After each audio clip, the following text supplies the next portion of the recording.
Hello friends, कैसे हैं आप सभी। आशा करता हूं कि आप सभी स्वस्थ होंगे। आज की इस वीडियो में हम बात करने वाले हैं बीए सेमेस्टर थर्ड एग्ज़ाम जो कि हिंदी का हाल ही में हुआ है 2023-24 का। इसकी हम सभी आंसर्स को चेक करेंगे जिससे कि पता चल सके कि आपने कितने क्वेश्चंस को अटेम्प्ट किया है और कितने क्वेश्चंस को आपने सही या गलत किया है। तो चलिए देरी ना करते हुए वीडियो को शुरू करते हैं। जैसा कि आप सभी को पता ही होगा कि जो 75 क्वेश्चन थे उसमें से 65 क्वेश्चन करने ज़रूरी हैं। तो चलिए देरी ना करते हुए वीडियो को शुरू करते हैं। आज का हमारा पहला प्रश्न है, ध्रुव स्वामिनी नाटक के रचनाकार कौन हैं? गोविंद बल्लभ पंत हैं, जयशंकर प्रसाद हैं, राम कुमार वर्मा हैं या भारतेंदु हरिश्चंद्र हैं? तो इसका सही आंसर क्या होगा? इसका सही आंसर होगा जयशंकर प्रसाद है ध्रुव स्वामिनी नाटक के रचनाकार। आप सभी ने सही किया होगा आशा करता हूँ। नेक्स्ट क्वेश्चन देखते हैं हम। गोदान उपन्यास के लेखक कौन हैं? जयशंकर प्रसाद हैं, प्रेमचंद्र हैं, यशपाल हैं या फिर भगवती चरण वर्मा हैं? तो सही आंसर क्या होगा? प्रेमचंद्र होगा गोदान उपन्यास के लेखक। याद रखिएगा, गोदान बहुत ही इंपॉर्टेंट है। चलिए नेक्स्ट क्वेश्चन हम देख लेते हैं। सौभाग्य और दुर्भाग्य मनुष्य की दुर्बलता के ही नाम हैं। यह कथन ध्रुव स्वामिनी नाटक के किस पात्र से संबंधित है? तो आपको पता होगा कि ये जो पंक्ति है ये किसने कहा था? ध्रुव स्वामिनी नाटक ने शकराज ने कहा था, कोमा ने कहा था, चंद्रगुप्त ने कहा था या फिर चौथे नंबर पे है ध्रुव स्वामिनी ने। तो इसमें से सही आंसर होगा शकराज। इसी ने कहा था सौभाग्य और दुर्भाग्य मनुष्य की दुर्बलता के नाम हैं। नेक्स्ट क्वेश्चन हम देख लेते हैं। क्वेश्चन नंबर 4, शिखर स्वामी किस नाटक का पात्र है? शिखर स्वामी जैसा कि हमको पता ही है कि ये ध्रुव स्वामिनी नाटक से ही रिलेटेड है, याद रखिएगा। नेक्स्ट क्वेश्चन है, विधान की स्याही का एक बूंद गिरकर भाग्यलिपि पर कालिमा चढ़ा देता है। उपयुक्त कथन का संबंध किस नाटक से है? तो ये भी ध्रुव स्वामिनी नाटक से ही रिलेटेड है। यदि आपने ध्रुव स्वामिनी नाटक को अच्छे से पढ़ा होगा ना तो ये एग्ज़ाम आपके लिए बहुत ही इंपॉर्टेंट है, क्योंकि इसमें ध्रुव स्वामिनी नाटक से ही बहुत ही ज़्यादा क्वेश्चंस पूछे गए हैं। नेक्स्ट क्वेश्चन है, पन्नाधाय किस एकांकी की केंद्रीय पात्र हैं? लक्ष्मी का स्वागत, दीपदान, चारू मित्रा या फिर कौमुदी महोत्सव? तो इसका सही आंसर होगा दीपदान। पन्नाधाय जो हैं वो दीपदान की ही एक पात्र हैं। ठीक है, नेक्स्ट क्वेश्चन हम देख लेते हैं। क्वेश्चन नंबर 7, लक्ष्मी का स्वागत एकांकी की कथावस्तु मूलतः किस राज्य से संबंधित है? आपको पता होगा लक्ष्मी का स्वागत जो है एकांकी, इसके लेखक उपेंद्र नाथ अश्क थे और ये पंजाब राज्य से क्या थी, संबंधित थी कहानी। नेक्स्ट क्वेश्चन है क्वेश्चन नंबर 8, भारतेंदु हरिश्चंद्र का प्रसिद्ध निबंध कौन सा है? अशोक के फूल, ये आपको पता ही होगा किसके, हजारी प्रसाद द्विवेदी के। आचरण की सभ्यता सरदार पूर्ण सिंह का है और कुटजबी किसका है? हजारी प्रसाद द्विवेदी का ही है। तो इसका सही आंसर क्या होगा? भारतवर्ष उन्नति कैसे हो सकती है। ये निबंध बहुत ही इंपॉर्टेंट था, आपके एग्जाम में आया भी है ये चैप्टर। तो भारतेंदु हरिश्चंद्र का ये क्या है? एक निबंध है। नेक्स्ट क्वेश्चन हम देख लेते हैं। क्वेश्चन नंबर 9, हम लोग कच्ची मिट्टी के समान रहते हैं। यह कथन किस निबंध से लिया गया है? तो कौन सा निबंध है? मित्रता निबंध से लिया गया है यह पंक्ति, याद रखिएगा। जिसके लेखक कौन है? रामधारी सिंह दिनकर जी हैं। नेक्स्ट क्वेश्चन हम देख लेते हैं। क्वेश्चन नंबर 10, हजारी प्रसाद द्विवेदी का प्रमुख निबंध कौन सा है?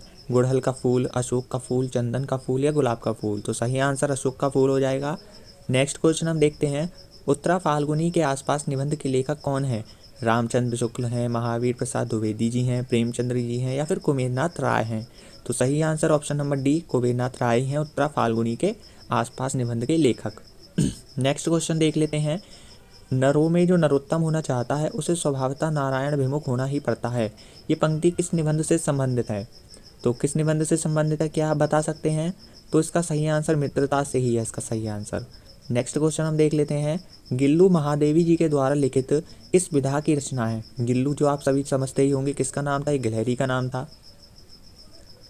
तो ये रेखा चित्र से संबंधित है, महादेवी वर्मा की रचित क्या रेखा चित्र गिल्लू। नेक्स्ट क्वेश्चन हम देख लेते हैं। क्वेश्चन नंबर 14, आचार्य रामचंद्र शुक्ल द्वारा रचित हिंदी कहानी का नाम क्या है? इंदुमती, फ्लैग की चुड़ैल, 11 वर्ष का समय या दुलाई बाली? तो आचार्य रामचंद्र शुक्ल के अनुसार हिंदी कहानी का नाम क्या है? 11 वर्ष का समय है इसका सही आंसर। नेक्स्ट क्वेश्चन हम देख लेते हैं। क्वेश्चन नंबर 15, 30 बरस का साथी किसका संस्मरण है? श्री राम शर्मा का, बनारसी दास का, रामविलास शर्मा का या महादेवी वर्मा का? तो सही आंसर क्या है? Ramvilas Sharma, option number C सही रहेगा इसका आंसर। नेक्स्ट क्वेश्चन हम देख लेते हैं। क्वेश्चन नंबर 16, कलम का सिपाही किसकी जीवनी है? राजेंद्र यादव की, आज्ञा की, रामचंद्र शुक्ल की या प्रेमचंद की? तो सही आंसर क्या होगा? कलम का सिपाही प्रेमचंद्र जी की जीवनी है, और जो किसने लिखी थी? अमृता राय बच्चन जी ने लिखी थी। याद रखिएगा अगले नेक्स्ट एग्जाम के लिए। नेक्स्ट क्वेश्चन है, ऋण जल धन जल का भावार्थ क्या है? ऋण यानी कि जो गरीब हैं, गरीबों के लिए जो जल है, और अमीरों के लिए जो जल है, तो इसका अर्थ पूछ रहा है।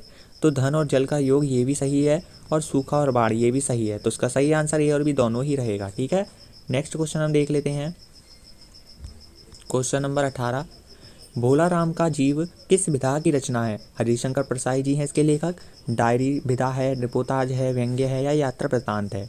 तो व्यंग्य है, याद रखिएगा। 18 क्वेश्चन का आंसर सी है।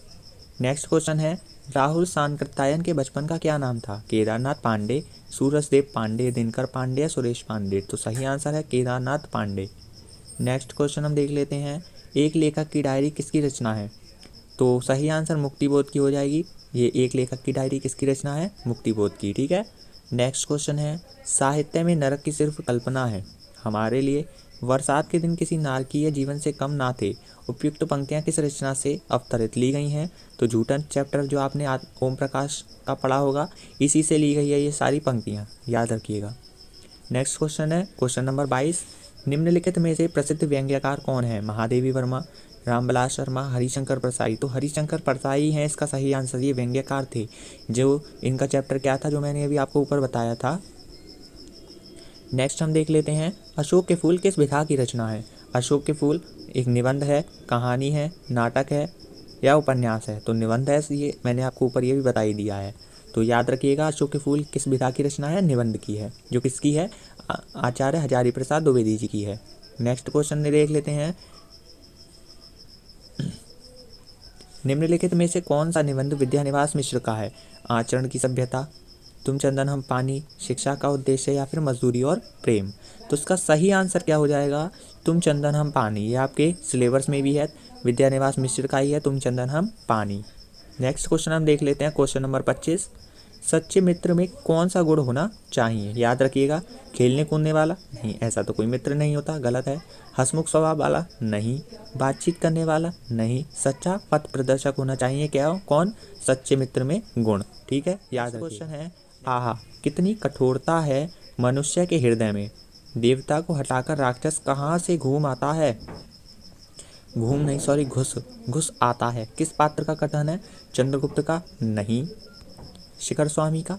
नहीं। कोमा का है ये कथन, याद रखिएगा। नेक्स्ट क्वेश्चन हम देख लेते हैं, बेटा क्या बिगाड़ के डर से ईमान की बात नहीं कहोगे? किस पात्र का कथन है? तो ये कथन है बूढ़ी खाला का, जो किससे कहती है? अलगू चौधरी जो थे ना, उसी से कहती है। जुम्मन का जो मित्र था ना अलगू चौधरी, ये रहा अलगू चौधरी, ऑप्शन में भी दे रखा है, इसी का जो मित्र था जुम्मन शेख। और ये जो बूढ़ी खाला थी ना, ये इसकी कौन थी? दादी माँ थी, यानी कि एक तरह से माँ ही कह सकते हैं हम। नेक्स्ट क्वेश्चन हम देख लेते हैं, क्वेश्चन नंबर 28, निम्नलिखित में से कौन सी रचना कहानी नहीं है? पाजेब तो कहानी है, किसकी है? आपको पता होगा, यशपाल की है, सॉरी जैनेन्द्र की है। भाग्यवती, पर्दा, सभी। पर्दा भी कहानी है, ये आपके सिलेबस में थी दोनों कहानियाँ, ये इधर आ गई है भाग्यवती, और पर्दा भी कहानी थी। तो इसका सही आंसर क्या हो जाएगा? भाग्यवती। नेक्स्ट क्वेश्चन हम देख लेते हैं, रानी लक्ष्मीबाई के बचपन का क्या नाम था? जैसा कि आप सभी को पता ही होगा कि रानी लक्ष्मीबाई कितनी अच्छी महिला थीं, यानी कि जो युद्ध में बहुत ही ज़्यादा अच्छे से कर्तव्यनिष्ठ थीं। तो इनके बचपन का नाम क्या था? मनु था। ये आपके सिलेबस में भी था। जो इसके लेखक थे, इसके लेखक का नाम वृंदावन लाल वर्मा जी थे। और इनकी जो वो थी कहानी नहीं, सॉरी, उपन्यास जो था उसका नाम क्या था? झांसी की रानी था, याद रखना था आपको। नेक्स्ट क्वेश्चन हम देख लेते हैं, क्वेश्चन नंबर 30, पति गंगाधर राव किसके पति थे ये? तो मैंने अभी आपको बताया था, जो मनु थी ना, यानी कि रानी लक्ष्मीबाई, उन्हीं के ही पति का नाम है गंगाधर राव।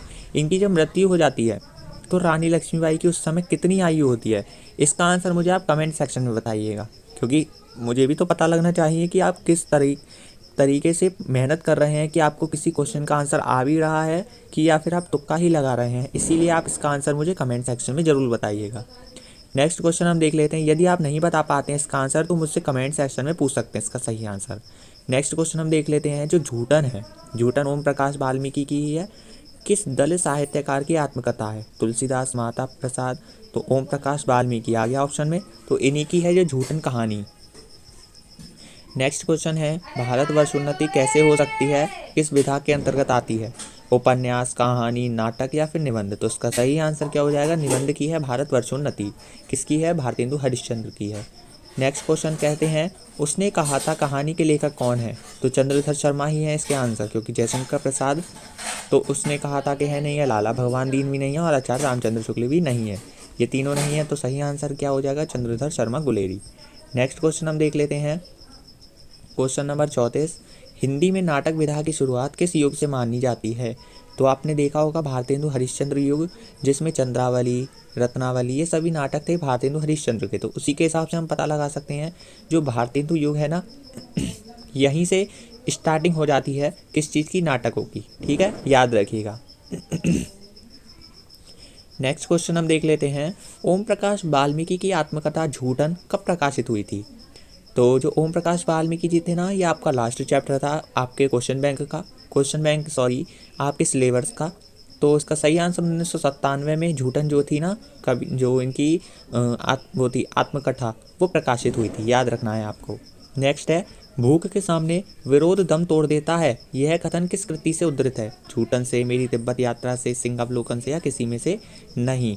तो इसका सही आंसर क्या हो जाएगा? झूठन ही है इसका सही आंसर, क्योंकि जो वहाँ के व्यक्ति थे, झूठन कहानी का जो पात्र था, वह झूठी पत्तलों को में से खाना बटोरता था और उन्हीं को ही खाता था। तो भूख के सामने विरोध दम तोड़ देता था, यानी कि जो हम खाना खाएंगे, यदि हम कोई देखेगा उसको देखकर, तो यदि हम भूखे होंगे तो हम उसे ज़रूर खाएंगे। हम सभी विरोधियों का सामना कर सकते हैं, किस लिए? जब हमें भूख लगती है। नेक्स्ट क्वेश्चन, ये कहानी बहुत ही इंपॉर्टेंट थी आपके एग्ज़ाम के लिए, और यदि आप इस आत्मकथा को अच्छे से पढ़ लेते हैं ना, तो बहुत ही अच्छी है, मोटिव है इसमें, बहुत अच्छा पढ़िएगा आप। नेक्स्ट है, पर्दा कहानी के मुख्य पात्र का क्या नाम है? तो चौधरी पीर बख्श थे, जिनके पिता का नाम क्या था? चौधरी इलाही बख्श था। तो हमको पूछ रहा है प्रमुख पात्र का नाम, तो चौधरी पीर बख्श इसका सही आंसर। नेक्स्ट है, ओम प्रकाश वाल्मीकि की कृति है झूठन, किस विधा की कृति है? मैंने आपको इतनी बार बता दिया है, तो आत्मकथा विधा की ही है। नेक्स्ट क्वेश्चन देख लेते हैं, व्यंग्य भोलाराम का जीव में कौन सा पात्र नहीं है? भोलाराम, चित्रगुप्त, नारद या फिर इंद्र? तो इसका सही आंसर क्या हो जाएगा? इंद्र हो जाएगा, क्योंकि जो ये कहानी थी ना, इसमें ये तीनों ही पात्र थे, लेकिन इंद्र नहीं था। इसका सही आंसर इंद्र ही हो जाएगा। नेक्स्ट क्वेश्चन हम देख लेते हैं, निबंध मित्रता में अच्छे मित्र की तुलना की गई है, साबुन से तो नहीं की गई होगी, धूप से भी नहीं की गई होगी, और धन से भी नहीं की गई होगी। तो इसका सही आंसर औषधि से है। मित्रता के आप लेखक का नाम जान चुके होंगे, रामचंद्र शुक्ल जी हैं। नेक्स्ट क्वेश्चन है कि जो अशोक के फूल निबंध है, अशोक के फूल मैंने आपको शुरुआत से में ही बता दिया था, हजारी प्रसाद द्विवेदी जी हैं। ये पूछ रहा है कि ये कैसा निबंध है, साहित्यिक है, सामाजिक है, ललित है या मनोवैज्ञानिक है? तो आपको पता होना चाहिए, यदि आप हजारी प्रसाद द्विवेदी जी को पढ़ रहे हैं तो ये एक ललित निबंधकार थे। तो सही आंसर क्या है? ललित निबंध। सही क्वेश्चन, नेक्स्ट क्वेश्चन है, लक्ष्मी का स्वागत एकांकी के एकांकीकार कौन है? रामकुमार वर्मा, बलराज साहनी, शील या उपेंद्रनाथ अश्क? तो लक्ष्मी का स्वागत एकांकी के एकांकीकार उपेंद्रनाथ अश्क है, मैंने आपको स्टार्टिंग में ही बता दिया था। नेक्स्ट क्वेश्चन देख लेते हैं हम, क्वेश्चन नंबर 43, द्रुपस्वामिनी नाटक में कौन नारी पात्र नहीं है? द्रुपस्वामिनी नाटक में तो थी, क्योंकि ये प्रमुख पात्रा थी। मंदाकिनी भी थी, क्यों जो मंदाकिनी थी ये कौन थी? ये शुभचिंतक थी, किसकी? रामगुप्त और द्रुपस्वामिनी की। कोमा शकराज की कौन थी? पत्नी थी, यानी कि प्रेमिका थी। और कार्नेलिया ये कोई भी पात्र नहीं थी। तो इसका सही आंसर क्या रहेगा? द्रुपस्वामिनी नाटक की नारी पात्र नहीं थी, कार्नेलिया ही थी जो नहीं थी। गैंग्रीन कहानी की नायिका का क्या नाम था? गैंग्रीन एक बीमारी का नाम था, आपको पता होना चाहिए, जो किसकी है? अज्ञा की। जिसका पूरा नाम क्या है अज्ञा का? हीरानंद वात्स्यायन अज्ञा था इनका नाम। तो जो गैंग्रीन कहानी थी ना, इसकी नायिका का नाम क्या था? मालती था। नेक्स्ट क्वेश्चन हम देख लेते हैं, द्रुपस्वामिनी नाटक किससे संबंधित है? मौर्य समाज से नहीं था, मुगल साम्राज्य से भी नहीं था, और कुषाण साम्राज्य से भी नहीं था। तो गुप्त साम्राज्य से था द्रुपस्वामिनी नाटक का संबंध, याद रखना था आपको। नेक्स्ट क्वेश्चन है, निम्नलिखित में से कौन नई कहानी की रचना है? पिता, पर्दा, तीसरी कसम या फिर पाजेब? तो ये तीनों तो प्राचीन यानी कि पुरानी थी, लेकिन जो पिता कहानी है ना, इसे नई कहानी की रचना कहा जाता है, याद रखना है आपको। नेक्स्ट है, झांसी की रानी उपन्यास की कथा किस विद्रोह पर आधारित है? 1857 के विद्रोह पर ही आधारित है क्या झांसी की रानी उपन्यास, जिसके लेखक कौन थे? वृंदावन लाल वर्मा जी थे। नेक्स्ट क्वेश्चन है, वृंदावन लाल वर्मा के द्वारा रचित उपन्यास कौन सा है? चंद्रगुप्त, जिसके जयशंकर प्रसाद है, ये नहीं है। मंगल पांडे, ये कोई रचना ही नहीं है। अवंतीबाई भी कोई रचना नहीं है। तो इसका सही आंसर क्या होगा? कोई नहीं होगा। नेक्स्ट क्वेश्चन हम देख लेते हैं, क्वेश्चन नंबर 49, यात्रा वृतांत घुमक्कड़ शास्त्र के लेखक कौन है? यशपाल हैं, रामरक्ष बेनीपुरी हैं, धर्मवीर भारती हैं, या राहुल सांकृत्यायन है? तो यात्रा वृतांत घुमक्कड़ शास्त्र के लेखक कौन है? राहुल सांकृत्यायन जी हैं, याद रखिएगा। नेक्स्ट क्वेश्चन हम देख लेते हैं, झांसी की रानी उपन्यास की कथा किस विद्रोह पर आधारित है? तो झांसी की रानी जो कथा है ना, वो 1857 का विद्रोह, ये आपको मैंने अभी बता ही दिया है, गलती से दोबारा से आ गया है। नेक्स्ट क्वेश्चन हम देख लेते हैं, भाव या मनोविकार संबंधी निबंधों के लेखक कौन हैं? तो आचार्य रामचंद्र शुक्ल हैं भाव और मनोविकार संबंधी निबंधों के लेखक। नेक्स्ट क्वेश्चन हम देख लेते हैं, हिंदी साहित्य में कथा सम्राट किसे कहा जाता है? तो कथा सम्राट प्रेमचंद्र जी। बहुत ही इंपॉर्टेंट क्वेश्चन है ये आपके हर एग्जाम के लिए, इसको याद रखिएगा। नेक्स्ट क्वेश्चन हम देख लेते हैं, क्वेश्चन नंबर 52, हिंदी की किस कहानी में सबसे पहले पूर्व दीप्ति, जिसे हम फ्लैशबैक भी कहते हैं, इस शैली का प्रयोग कब किया गया था? किस रचना में किया गया था? किस कहानी में किया गया था हिंदी की? तो 11 वर्ष के समय में नहीं किया गया था, पंच परमेश्वर में भी नहीं, हिंदूमती में भी नहीं। तो सही आंसर उसने कहा था हमें किया गया था किसका यूज? फ्लैशबैक शैली का यूज। नेक्स्ट क्वेश्चन हम देख लेते हैं, ईदगाह किसकी कहानी है? तो जयशंकर प्रसाद की नहीं है, राजसा मासूम राजा की नहीं है, प्रेमचंद्र की सही आंसर है। प्रेमचंद्र की है क्या? ईदगाह कहानी। नेक्स्ट क्वेश्चन हम देख लेते हैं, परीक्षा गुरु उपन्यास जो किसका है? लाला श्रीनिवास दास का है। ये इसका प्रकाशन वर्ष पूछ रहा है, 1880 में नहीं हुआ था, 77 में भी नहीं, 90 में भी नहीं, और 1882 में ही परीक्षा गुरु उपन्यास का प्रकाशन हुआ था। नेक्स्ट क्वेश्चन हम देख लेते हैं, क्वेश्चन नंबर 55, भारतेंदु हरिश्चंद्र के द्वारा लिखित नाटक कौन सा है? भारत, दुर्दशा, अंधेर नगरी, सती प्रताप, या फिर उपयुक्त सभी? तो इसका सही आंसर क्या हो जाएगा? उपयुक्त सभी। यही ये तीनों जो नाटक है ना, इसके जो लेखक हैं वो भारतेंदु हरिश्चंद्र जी ही हैं, और ये तीनों क्या है? नाटक हैं। अगला क्वेश्चन हम देखते हैं, निम्नलिखित में हिंदी आलोचना के विकास में किसका महत्वपूर्ण योगदान है? महादेव वर्मा का, आचार्य रामचंद्र शुक्ल का, राम कुमार वर्मा का, या निर्मल वर्मा का? तो आचार्य रामचंद्र शुक्ल का है हिंदी आलोचना के विकास में महत्वपूर्ण योगदान। नेक्स्ट क्वेश्चन है, अर्धकथा किसकी आत्मकथा है?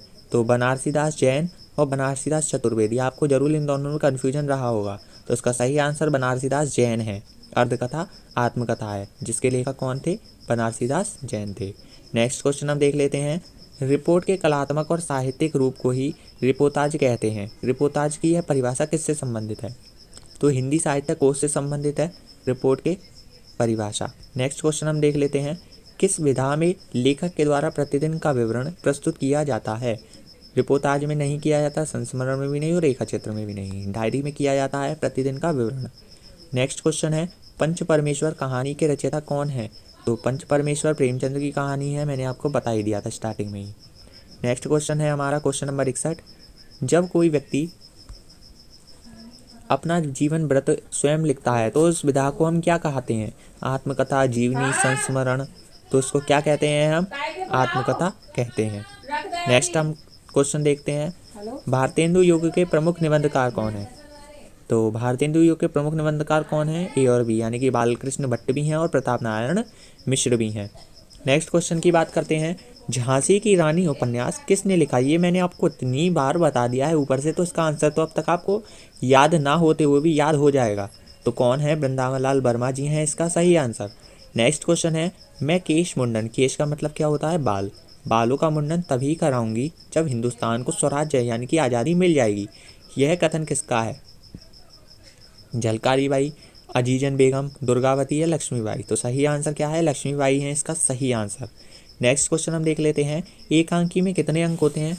एक अंक, इसमें ही लिख रहा है एक कांकी, इस शब्द में ही छुपा है, यदि आप अच्छे से देखें तो एक प्लस अंक, एक अंकी, इसी से आपको पता लग रहा होगा एक अंक, यानी कि ऑप्शन नंबर डी सही है।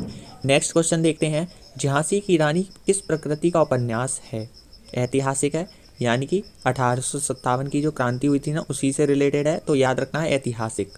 नेक्स्ट क्वेश्चन हम देख लेते हैं, क्वेश्चन नंबर 67, झांसी की रानी उपन्यास का प्रकाशन वर्ष क्या है? तो 1946 इसका सही आंसर हो जाएगा। नेक्स्ट क्वेश्चन है, रिपोर्टाज शब्द किस भाषा का है? फ्रांसीसी भाषा का। फ्रांसीसी को कहते हैं हम फ्रेंच भाषा। नेक्स्ट क्वेश्चन हम देख लेते हैं, अलगू चौधरी प्रेमचंद की किस कहानी का पात्र है? नमक का दरोगा, मंत्र, पूस की रात या पंच परमेश्वर? तो सही आंसर क्या होगा? पंच परमेश्वर। नेक्स्ट क्वेश्चन हम देख लेते हैं, पाजेब किसकी प्रसिद्ध कहानी है? जैनेन्द्र की है, अज्ञा की है, यशपाल की है या ज्ञानरंजन की है? तो सही आंसर क्या होगा? पाजेब किसकी है? जैनेन्द्र की कहानी है। नेक्स्ट क्वेश्चन हम देख लेते हैं, गैंग्रीन कहानी किस अन्य नाम से भी जानी जाती है? तो रोज नाम से जानी जाती है गैंग्रीन कहानी। अगला क्वेश्चन है, जाहिल भीड़ ने घृणा और शर्म में आंखें फेर ली, उस नग्नता की झलक से खान की कठोरता भी पिघल गई। उपयुक्त तो पंक्तियाँ किस कहानी से अवतरित हैं? तो जो हमारी पर्दा कहानी थी ना, इसी से रिलेटेड है ये पंक्ति। नेक्स्ट क्वेश्चन हम देख लेते हैं, क्वेश्चन नंबर 73, इंदुमती कहानी के लेखक कौन है? तो किशोरीलाल गोस्वामी है इंदुमती की कहानी के लेखक। प्रथम कहानी इसी को ही माना जाता है। तीसरी कसम कहानी में हीरामन द्वारा ली गई पहली कसम क्या थी? तो चोरी का माल वह कभी नहीं ला देगा। बांस नहीं ला देगा, ये दूसरी थी। और नौटंकी वाली महिला को गाड़ी पर नहीं बिठाएगा, ये तीसरी थी। हमसे पूछा है पहली, तो पहली का आंसर चोरी का माल कभी नहीं ला देगा। नेक्स्ट क्वेश्चन हम देख लेते हैं और लास्ट क्वेश्चन है आज का, ज्ञानरंजन की प्रसिद्ध कहानी कौन सी है? पिता, यात्रा, सपना या सभी? तो ज्ञानरंजन की प्रसिद्ध कहानी क्या है? पिता है। आपको वीडियो कैसी लगी कमेंट सेक्शन में बताइएगा। यदि आपको ऐसी ही वीडियो इंटरेस्टिंग चाहिए तो आप हमारे चैनल को सब्सक्राइब कीजिएगा और कमेंट सेक्शन में बताइएगा कि आपका एग्जाम कैसा गया और आपने कितने क्वेश्चंस को सही किया है और कितने क्वेश्चन को गलत किया है। मिलते हैं अगली वीडियो में, तब तक के लिए जय हिंद, जय बाय बाय।